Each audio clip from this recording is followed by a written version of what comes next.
শেষ করার চেষ্টা আছি আমরা।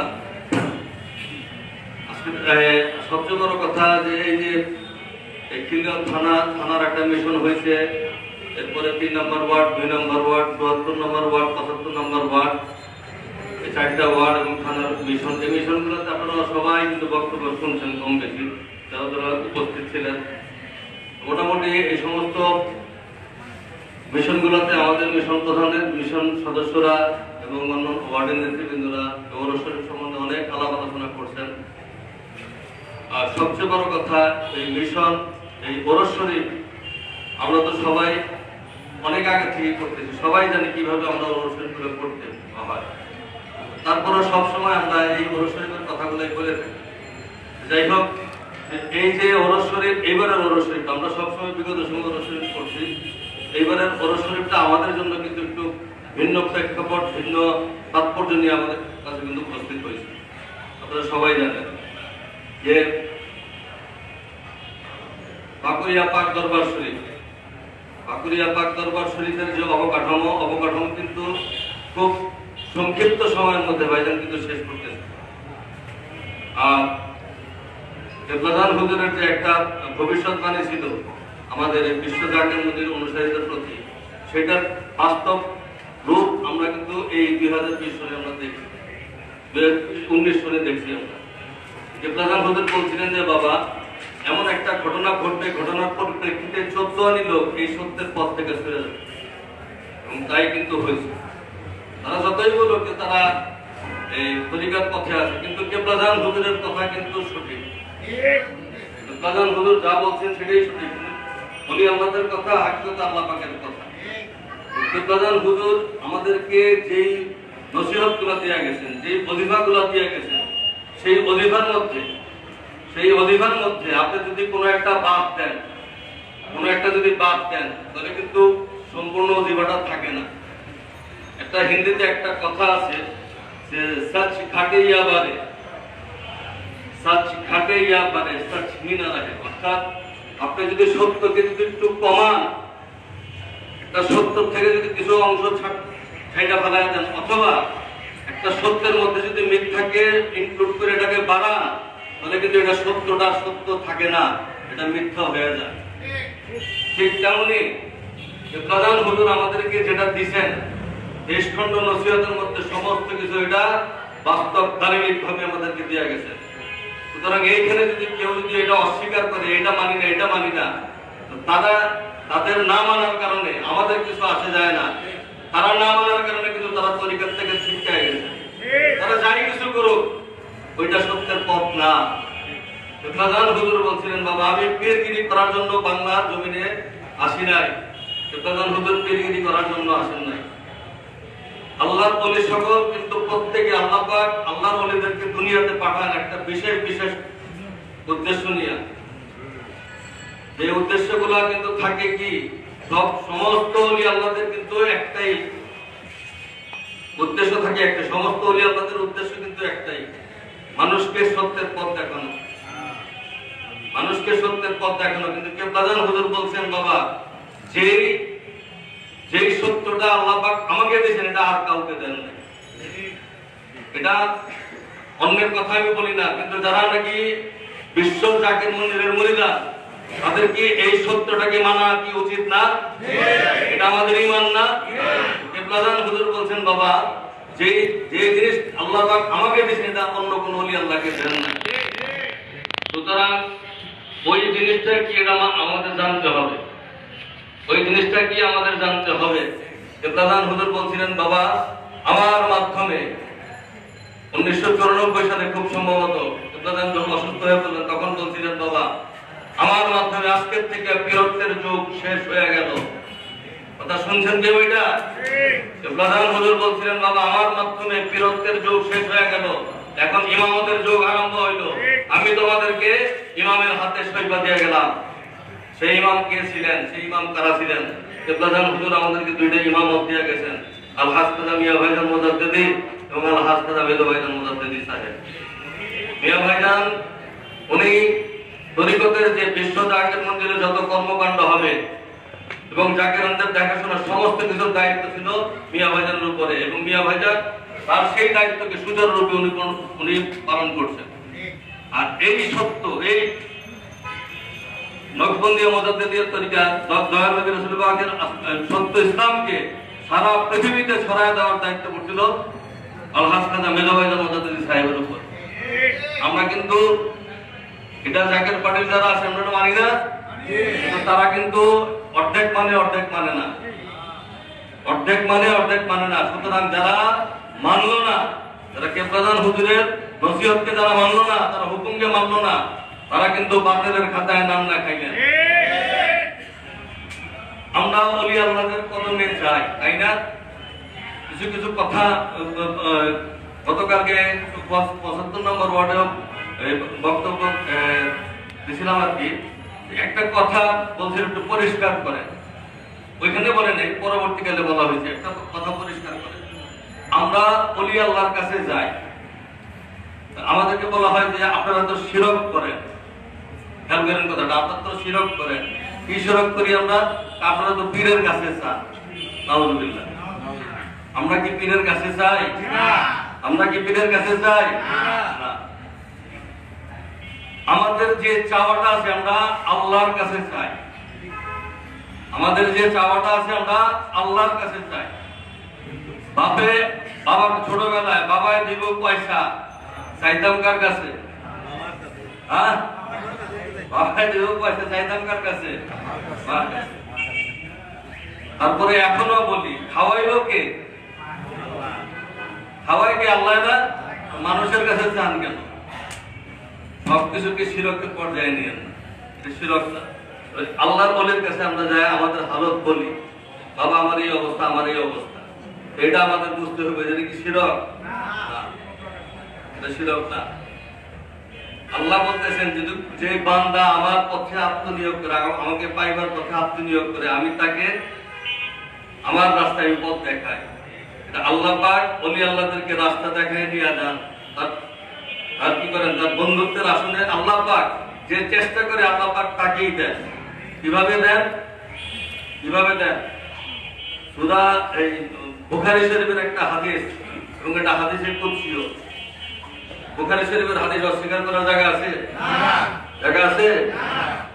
বুখারী শরীফের হাদিস, দয়াল নবী রাসূল পাক সাল্লাল্লাহু আলাইহি ওয়াসাল্লাম বলতেছেন যে আল্লাহ পাক বলেন, বান্দা নফল ইবাদতের মাধ্যমে আমার সন্তুষ্টি লাভের জন্য আমার চেষ্টা করে আমার দিকে অগ্রসর হয়, যতক্ষণ না আমি সন্তুষ্ট হই। সুবহানাল্লাহ বলে। যতক্ষণ না আল্লাহ পাক সন্তুষ্ট হয়, ওই সমস্ত কিছু বান্দা আছে যে আল্লাহকে সন্তুষ্ট করার জন্য তারা অবিরত চেষ্টা করতে থাকে। আল্লাহ পাকের যত হুকুম আছে, রাসূল পাকের যত হুকুম আছে, সমস্ত হুকুমকে মানার পরে নফল ইবাদতের মাধ্যমে আল্লাহ পাকের রেজামন্দি লাভের জন্য, আল্লাহ পাকের সন্তুষ্টি লাভের জন্য চেষ্টা করতে থাকে, যতক্ষণ না আল্লাহ পাক সন্তুষ্ট হয়। যখন আল্লাহ বলছেন যখন আমি সন্তুষ্ট হই, তখন কি হয়? তখন কি হয়? আমরা কথা বলার সময় কিন্তু ওই জিনিসগুলো আমাদের জানতে হবে। তখন আল্লাহ বলতেছেন তার হাত হয় আমার হাত, তার পা হয় আমার পা, তার মুখ হয় আমার মুখ, তার চোখ হয় আমার চোখ। সে যাহা বলে, সে যাহা করে, সমস্ত কিছু হয় আমার।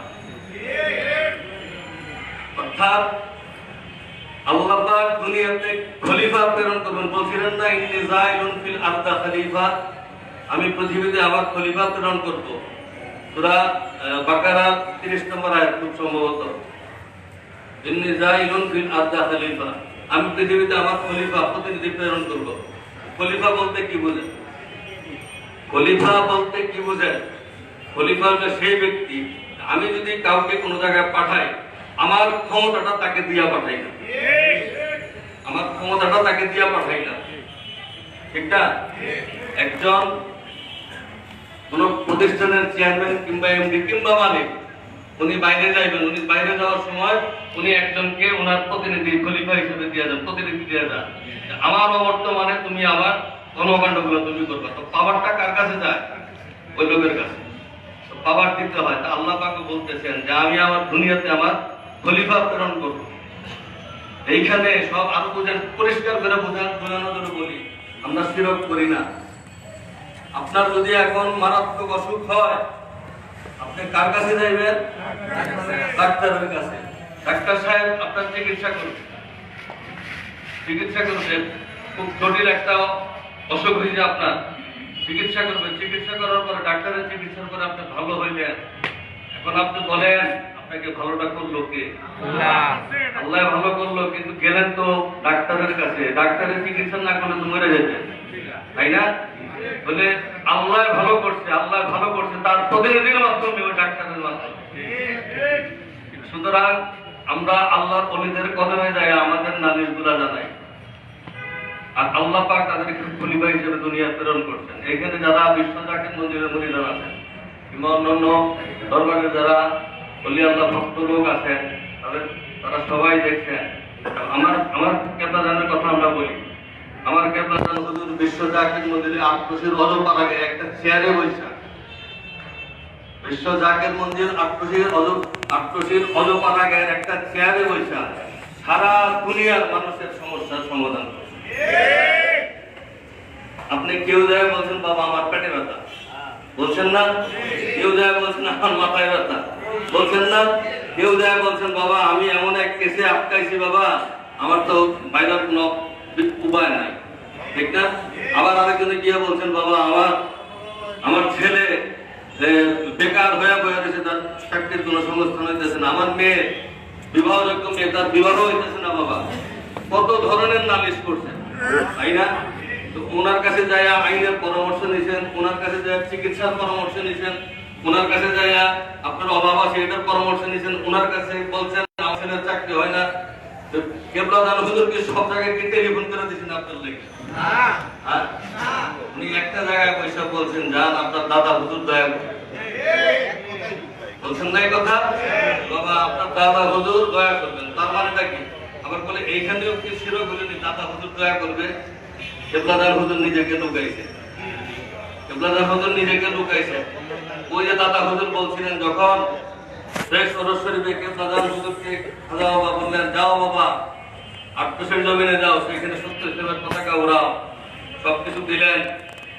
এবং হাতটা ধরে দাদা হুজুর চোখের পানি ছেড়ে একটা কথা বলছিলেন যে বাবা তুমি কি আমার ভুলে যাবা, বাবা তুমি কি আমার ভুলে যাবা? কারণ দাদা হুজুরের কাছে যা কিছু ছিল আল্লাহ পাক যা যে নিয়ামত তাকে তার মধ্যে ছিল, লক্ষ্য নিয়ামত তরিকার নিয়ামত, সমস্ত নিয়ামত আমার কেবলাদান হুজুর হাসিল করলেন। ওই হাসিল করার পর দাদা হুজুর বললেন যে যাও বাবা 8 এবং যাওয়ার সময় বললে হাত দিয়া চোখ কান্না করে তো কণ্ঠে বলছিলেন বাবা তুমি কি আমার ভুলে যাবা? কেবলাদান হুজুর বলছিলেন বাবা আল্লাহ পাক যদি আমাকে ক্ষমতা দেয় আমি গাছে পৃথিবীর প্রত্যেকটা গাছের পাতায় পাতায় বাবা তোমার নাম নেই। কারণ এই জিনিস কেবলাদান হুজুর হাসিল করছিলেন খাজা ইনায়েতুল্লাহর দয়া। সুতরাং বলতেন যে খাজা ইনায়েতুল্লাহ দয়া করবে, তার মানে কি কেবলাদান হুজুর ওই দিনও এত ক্ষমতার মালিক হওয়া সত্ত্বেও আল্লাহ পাকের কাছে ক্ষমতা পাওয়ার পরও উনি বলতেন যে তোমার দাদা হুজুর দয়া করবে। অর্থাৎ দাদা হুজুর যদি দয়া করে অবশ্যই আল্লাহ পাক দয়া করবে। দাদা হুজুরের দয়াটা হইল ওসিলা, মূলত দয়া করবেন কে? আল্লাহ পাক। কেবলাদান হুজুর আমাদেরকে শিক্ষা দিয়েছেন বাবা যা কিছু চাইবা, যা কিছু চাইবা, একটা সূচের থেকে নিয়ে একটা এরোপ্লেন পর্যন্ত যদি তোমার চাহিদা থাকে চাইবা আল্লাহর কাছে। শিক্ষা দিছে না আমাদেরকে? শিক্ষা দিছে না? উনি শিক্ষা দিছে আমাদেরকে 3টার সময় রহমতের সময় 3টাতে ঘুম থেকে উঠাইছে।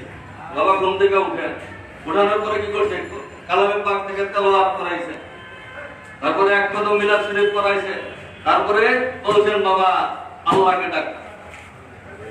আগে আল্লাহকে ডাকো। কিভাবে ডাকবা? দয়াল নবীকে ওসিলা করে আল্লাহকে ডাকো।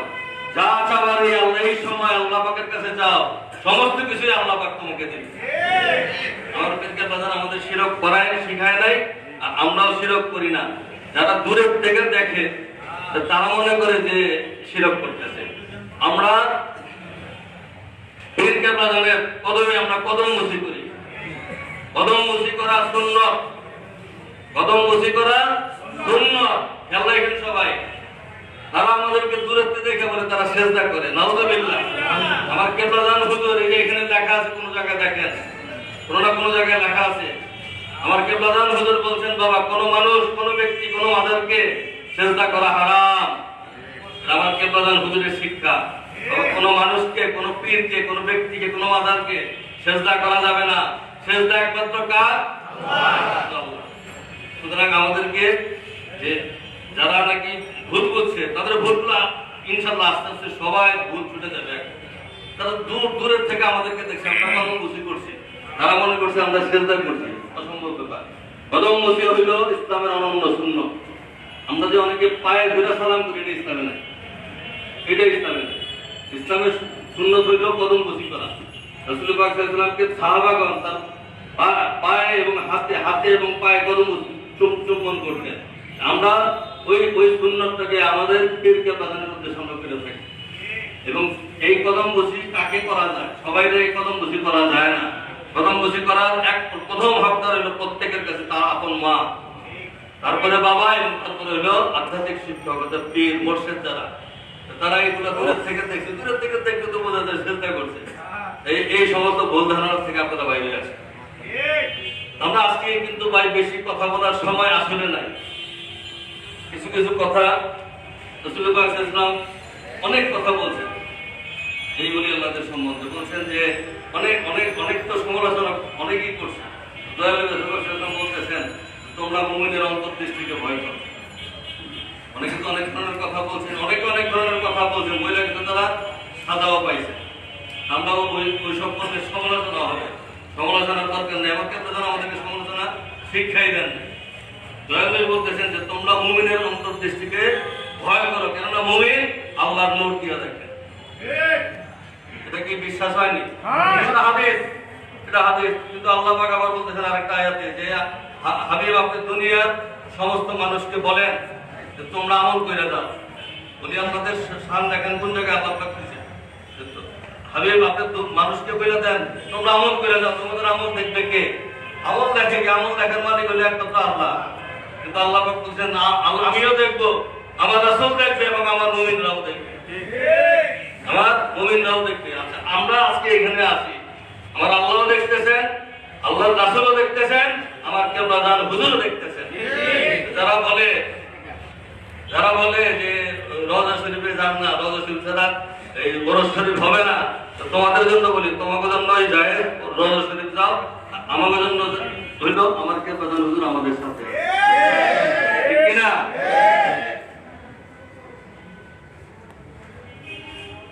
ওলি আল্লাহগণ কেন দুনিয়াতে এত বিচরণ, কেন বিচরণ? অনেকে প্রশ্ন থাকতে পারে না। আমরা অনেকে অনেক সময় বলে আল্লাহর কোরআন আছে, কিতাব আছে, আর কিছু লাগেনি। বলেন এই কথাগুলো? কতগুলা জ্ঞান কপি আছে, কতগুলা জ্ঞান কপি আছে যে এই কোরআন আছে, হাদিস আছে, তো পড়লে হইব। উনি মনে হয় যে কোরআন আর হাদিস ভাই জায়গায় ফেলছে। কোরআন আর হাদিস বুঝতে হবে। কোরআন আর হাদিস বুঝবেন কার কাছে? কার কাছে বুঝবেন? আল্লাহ পাক সূরা ওয়াকিয়া 78-79 নম্বর আয়াতে আল্লাহ পাক বলতেছেন যে নিশ্চয়ই এই কোরআন হলো মর্যাদা সম্পন্ন কিতাব। এটা সুরক্ষিত আছে কোথায়? একটা ফলকে। আমরা সবাই জানি লৌহে মাহফুজে। এই কিতাব নিশ্চয়ই সুরক্ষিত আছে একটা ফলকে। পাক লোক ব্যতীত এটাকে স্পর্শ করতে পারে। এখন আমরা তো কোরআন শরীফ তো পাইতাছি, কিতাব আকারে পাইছি না ভাইজান? কোরআন শরীফ তো ধরতাছি, পড়তাছি। তাহলে আল্লাহ পাক যে বললো যে পাক লোক ব্যতীত এটাকে স্পর্শ করতে পারে না, এটা কোন কিতাব?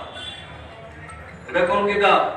আল্লাহ পাক বলছে, আল্লাহ পাক কিন্তু কোরআনের জায়গায় জায়গায় বলছে যে কোরআনে কিন্তু জ্ঞানের মুক্ত রাশি ছড়ানো আছে। এটা বুঝা নাও তোমরা। কিন্তু আফসোসের কথা যে অনেকেই এটা খুঁজে দেখে না। এই জ্ঞান রাশিগুলো খুঁজে কে দেখলো? এই মুক্তার দানাগুলা, এই মুক্তার রাশিগুলো কারা খুঁজতো? এই খুঁজছে আল্লাহর ওলিরা। এই যে বললো যে এই কোরআন কি মর্যাদা সম্পন্ন একটা কোরআন। এই কোরআন কোথায় কোথায় আছে? একটা সুরক্ষিত ফলকে আছে এবং পাক লোক ব্যতীত এটাকে স্পর্শ করতে পারে না। আমি তো দেখি যে বহু মানুষ আছে, এই যে এক ডায়লগ দিছিল ডক্টর জাকির নায়ক, নাপাক অবস্থায় কোরআন ধরা যায়, নাউযুবিল্লাহ। কোরআন শরীফ তো আমরা ধরি, অনেকেই ধরে, কিছু হয়েছে নাকি? তাহলে আমরা আল্লাহ করলে ধরতে পারে না, আর আমরা তো ধরি, তাহলে কথাটা উল্টাপাল্টা হইল না? আসলে এই কোরআনের ভিতরে কিছু কিছু যে ভেদগুলো আছে, যে ভেদের কথাগুলো আছে, যে সত্যগুলো আছে, এই সত্যগুলো আসলে কেউ বুঝতে পারবে না। কারা? যারা পাক বেদ পাক লোক, ওই পাক লোক ব্যতীত এই কোরআনের ভেদগুলো তারা বুঝতে পারবে না। এই পাক লোক কারা? এই পাক লোক কারা? আল্লাহ পাক দয়ালু রাসূল পাক সাল্লাল্লাহু আলাইহি ওয়াসাল্লাম বলতেছেন, প্রত্যেকটা মানুষের দেহের মধ্যে এক টুকরা মাংসপিণ্ড আছে। প্রত্যেকটা মানুষের দেহের মধ্যে এক টুকরা মাংসপিণ্ড আছে। এই মাংসপিণ্ডটা যার পবিত্র, ওই মানুষের পুরো দেহটাই পবিত্র। আর ওই ওই ওই দেহটা, ওই মাংসপিণ্ডটা যার অপবিত্র, তার পুরো দেহটাই অপবিত্র। অপবিত্র দেহওয়ালা যতই আপনি ওযু করেন, আপনার দেহ পবিত্র হবে না। আর তাদের জন্য, তারাই ওই কোরআন আপনারা বুঝতে পারবেন। সুতরাং কোরআন বুঝতে পারে কারা? কোরআন বুঝবে তারাই, যাদের দেহটা পবিত্র। আর যাদের দেহ পবিত্র, যাদের এই কাল পবিত্র, যাদের কাল স্বাধীন হয়ে গেছে, তারা হলেন আল্লাহর ওলি সকল। আল্লাহর ওলি সকলে কিন্তু কোরআন শরীফ বোঝেন। আমাদেরকে কেন ওলি আল্লাহদের এত আগমন দুনিয়াতে? তারা প্রকৃত কোরআনকে তারা বুঝতে পারছে। আলিফ লাম মিম, তারপরে ইয়াসিন, আলিফ লাম সাদ রা, এই যে কতগুলো শব্দ আছে, এগুলোর ব্যাখ্যা কে জানে? কেউ জানে? সবাই দেখবেন যে বলছে যে আল্লাহ এবং আল্লাহ রাসূল ভালো জানে। আল্লাহ এবং আল্লাহ রাসূলের জন্য তো কোরআনটা আসে নাই, কোরআনটা এসে কিন্তু মানুষের জন্য। কোরআনটা কাদের জন্য এসে? আমাদের জন্য। আমরা বুঝতে পারি না, কিন্তু কিছু সংখ্যক মানুষ আছে, তারা বুঝে এই সবের অর্থ কি। আর তারাই হইলেন আল্লাহ বলি সকল। আর তাদের কথাই আল্লাহ বলছেন যে ওই পাক লোক ব্যতীত তারা এইসব কেউ বুঝতে পারবে না। তাদের আগমন কেন দুনিয়াতে? কেন এইসব লোককে আল্লাহ পাক দুনিয়াতে প্রেরণ করলেন? কারণ আল্লাহ পাক সমগ্র মানব জাতির মুক্তির জন্য আল্লাহ পাক একটাই আমাদেরকে পদ্ধতি দিয়েছেন, একটাই সূত্র, ভিন্ন কোনো সূত্র নাই। সারা দুনিয়ার মানুষের জন্য আল্লাহ পাক বলতেছেন যে তোমাদের জন্য, যারা আল্লাহ এবং যারা কিয়ামতের দিনে বিশ্বাস করে, হাসরের মাঠে বিশ্বাস করে এবং আল্লাহকে বিশ্বাস করে, তাদের জন্য একটাই কিন্তু আদর্শ আল্লাহ পাক আমাদের জন্য সৃষ্টি করে দিয়েছে। সেটা কি? নির্দিষ্ট করেছে। সেটা কি? সেটা হলো দয়াল নবী রাসূল পাক সাল্লাল্লাহু আলাইহি ওয়াসাল্লামের আদর্শ। আপনার মুক্তির একমাত্র পথ, দুনিয়া আখিরাত যত জায়গা আছে, যতগুলো আপনার স্টেশন আছে, সমস্ত স্টেশনে পার হইতে হইলে আপনাকে রাসূল পাকের আদর্শে আদর্শবান হইতে হবে, চরিত্রবান হইতে হবে। এই ভিন্ন মুক্তির কোন পথ আল্লাহ পাক তৃতীয়টি দেন নাই আমাদের। সেই রাসূল পাক 1400 বছর আগে এসে দুনিয়া থেকে আমাদের শরীয়তের আমাদের আড়াল হয়ে গেছে, তাই না? এখন সেই রাসূলের আদর্শকে, সেই রাসূলের চরিত্রকে আমরা কিভাবে আমাদের নিজেদের চোখে দেখবো? দেখার কোনো উপায় আছে? নাই, উপায় নাই। আল্লাহর ওলি সকল, এই কোরআনকে বুঝছেন, আল্লাহর ওলি সকল এই হাদিস শরীফকে বুঝছেন। তারা এই কোরআন এবং হাদিস শরীফকে বুঝা রাসূলুল্লাহর চরিত্রকে তাদের মধ্যে পুনঃপ্রতিষ্ঠা করতে পারছে। কেন এটা বললাম ভাইজান? মা আয়েশা সিদ্দিকাকে প্রশ্ন করা হইল, মা দয়াল নবী রাসূল পাক সাল্লাল্লাহু আলাইহি ওয়াসাল্লামের চরিত্র সম্পর্কে কিছু বলেন। মা আয়েশা সিদ্দিকা জবাব দিলেন, তুমি কি কোরআন পড়ো না? তো বললে, হ্যাঁ আমি কোরআন পড়ি। তো ওই কোরআনটাই তোমার রাসূলের চরিত্র। আমরা কি কোরআন শরীফ থেকে বুঝা, আমরা কি সাধারণ মানুষরা কি রাসূলের পাকের চরিত্র অন্বেষণ করতে পারবো? পারি নাই। ও আল্লাহর ওলিরা পারে। আল্লাহর ওলিরা ওই যে কোরআনের থেকে রাসূলের পাকের চরিত্রকে তারা, আদর্শকে, চরিত্রকে তারা বাইরে করে আইনা তাদের নিজেদের জীবনে প্রতিষ্ঠা করছেন। প্রতিষ্ঠা করার পর এইটাকে সারা পৃথিবীর মানুষের মধ্যে বাস্তব ভাবে প্রশিক্ষণ দেওয়ার জন্য আল্লাহ পাক তাদেরকে দুনিয়াতে প্রেরণ করছে। কেন? যে কোনো মানুষ যাতে বলতে না পারে যে আল্লাহ তুমি বলছো যে উসওয়াতুন হাসানা খুলুকে আজিম, তোমার হাবিবকে তুমি বলছো উসওয়াতুন হাসানা খুলুকে আজিম। তা আমরা তো সেই আদর্শ আমরা চোখে দেখি নাই। আমরা কি করে সেই পথটা, সেই আদর্শ আমরা নিজেদের জীবনে প্রতিষ্ঠা করবো? আল্লাহ পাক বলবেন, সেই আমার রাসূলের চরিত্রে চরিত্রবান, আমার রাসূলের আদর্শে আদর্শবান আমি আমার ওলি আল্লাহদেরকে, আমার বন্ধুদেরকে তোমাদের কাছে পাঠাইছিলাম তাদেরকে অনুসরণের জন্য। এবং আমি কোরআনে পাকে জায়গায় জায়গায় বলছিলাম, আতিউল্লাহ আতিউর রাসূলা ওয়া উলিল আমরি মিনকুম ইয়া আইয়ুহাল্লাযীনা আমানু তাকুল্লাহ ইত্তাকুল্লাহ ওয়াত্তাকু ইলাইহিল ওয়াসিলা ইয়া আইয়ুহাল্লাযীনা আমানু ইত্তাকুল্লাহ ফাকুনু মা'আস সাদিকিন ওয়াত্তাবি'উ সাবিলা মান আনাবা ইলাইয়া। আমি তো সব তোমাদেরকে কোরআনে বলে দিয়েছিলাম, কিন্তু তোমরা কেন মানো না? তোমরা কেন মানো না? সুতরাং বুঝতে হবে যে আল্লাহর ওলিদের এই জগতে আসার কারণটা কি। আমি একটা সব কথা বলতেছি ভাই আজকে। এই আল্লাহর ওলি, এই আল্লাহর ওলিদের শান আল্লাহ পাক কালামে পাকের পাতায় পাতায় আমাদের জন্য কিন্তু বর্ণনা করে গেছে। সেই সেই ওলি আল্লাহদের মিছিলে আমার কেবলা জান হুজুর, আমরা বলি এত বড় ওলি জগতে আসে নাই আর কেউ না। এটার ব্যাখ্যা আমি গত এই মিশনে আমি দিয়েছি ভাইজা, তো ফ্রি দিয়ে আমি যাইতে পারবো না আজকে, কিন্তু এখনই 10টা বাজে গেছে। আমরা এই মহাপবিত্র বিশ্ব শরীফে, এই মহাপবিত্র বিশ্ব শরীফে আমরা যাইব। এখানে যারা পুরাতন জাগের ভাই যারা আছেন, এই ওরস শরীফ আপনারা করছেন না ভাই? না করছেন না? কিভাবে করতে হয় জানেন তো, তাই না? কিভাবে ওরস শরীফ করতে হয় আমরা সবাই জানি, কিন্তু নতুন যারা আছে তারা কিন্তু জানে। আর দেখছেন নি নতুন মানুষ কিভাবে আইছে? দেখছেন? আপনাদের এই 1 নম্বর ওয়ার্ডে কয়জন জাগের ছিলেন আপনারা? আপনাদের এই 1 নম্বর ওয়ার্ডে কয়জন জায়গায় ছিলেন? যে মিঠু ভাই সবসময় বলে আমার থাকেন নাই। আপনি কি আজকে আপনার এই অডিয়েন্স থেকে খুশি হইতেছেন না ভাইজান? সত্যের পথে মানুষ আসবে ইনশাআল্লাহ। যারা এই সত্যকে প্রকাশ করার ক্ষেত্রে বাধা হয়েছিল, যে প্রধান হুজুর বলছিলেন বাবা এক কাঁধে 2 তলার থাকে না, সত্য আর মিথ্যা এক জায়গায় থাকে না, অবশ্যই মিথ্যাকে বিতাড়িত করতে হবে। সেই মিথ্যা, সেই মুনাফিকটা আমাদের মাঝ থেকে সরে গেছে ভাই। সত্যের পথের মানুষ আমরা দুইয়ানি আছি, দুইয়ানির সাথে আজকে দেখেন আপনাকে তো দুইয়ানি থাকার কথা। আজকে এই যে এতগুলো লোক কোথেকে আইলো, এখানে তো আজকে 10-12 জন লোক থাকার কথা ছিল, তাই না? প্রায় 100 মতো লোক আপনারা এখানে উপস্থিত। এরা কারা? এই 14 আনি কারা আইলো? এই 14 আনি ওই আমাকে প্রধান হুজুর বলছিলেন বাবা এই সত্যের পথে এই যে 14 আনি খালি হয়ে গেল, এই 14 আনি মুমিন মুসলমান দ্বারা পরিপূর্ণ হবে। মহাপবিত্র বিশ্ব শরীফ 2021 এই পাকুড়িয়া পাক দরবার শরীফে মুমিন লোকের ঢল নামবে এইবার। কারণ আমরা ছিলাম 2 আনি, আমরা এবার যাইব 16 আনি। ওই 14 আনি হলো মুমিন লোক। এই 14 আনি কিন্তু সবাই নতুন মানুষ, ঠিক না? 14 আনি কিন্তু সবাই নতুন মানুষ। এরা কিন্তু খ্যাতমত বুঝে না, এরা কিন্তু খ্যাতমত বুঝে না। এই যে এত কথা করে খ্যাতমত, কি খ্যাতমত? খ্যাতমত তারা বুঝে না। এরা এদেরকে সময় দেন, এদেরকে সময় দেন, ওনারা খ্যাতমত করবো। ওনাদের খ্যাতমতের কাছে আপনাদের খ্যাতমত এক সময় তুচ্ছ হয়ে যাবে। ওনাদেরকে সময় দেন, ওনারা খ্যাতমত করবে, ওনারা খ্যাতমত করবে। কিন্তু এইবার আমাদের খ্যাতমত করতে হবে। এই 2 আনি আজকে এইখান থেকে, এখানে কে প্রধান হুজুর আছেন না?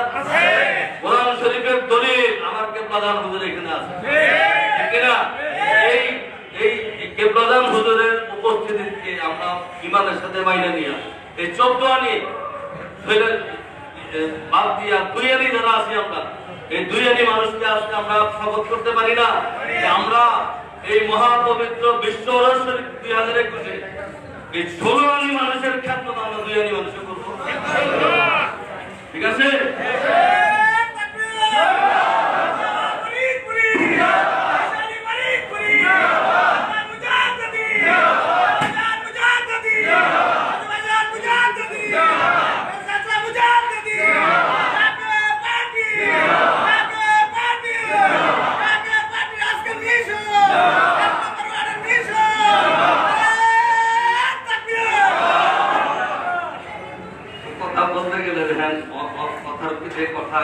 আসলে এই 10টা মধ্যে আমাদের সময় আছে। দেখেন কত লোক,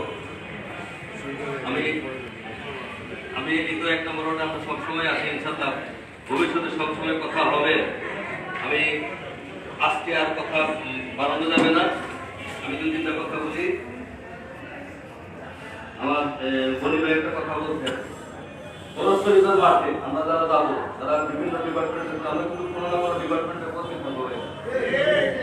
আর নতুন নতুন ভাই যারা আছেন তারাও ডিপার্টমেন্টাল একটা করবে, মানে ডিপার্টমেন্টের কোনো না কোনো খ্যাতমতে নিয়ে কিন্তু বোঝা যায়।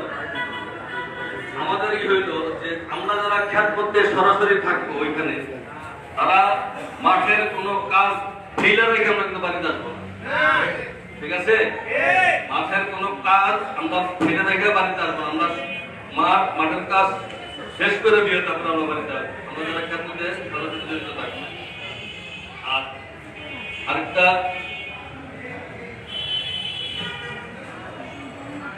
আরেকটা কথা, হ্যাঁ সবচেয়ে বড় কথা, মেজো ভাইজান বারবার কথাটা বলতেছেন, উনি ভাই কালকে সুন্দরভাবে কথাটা তুলছেন, আজকেও কিন্তু উনি সুন্দরভাবে তুলছেন যে আমাদের 5 ওয়াক্ত নামাজ, ওজিফা কালাম, এগুলা কিন্তু ভাইজান সাবধান।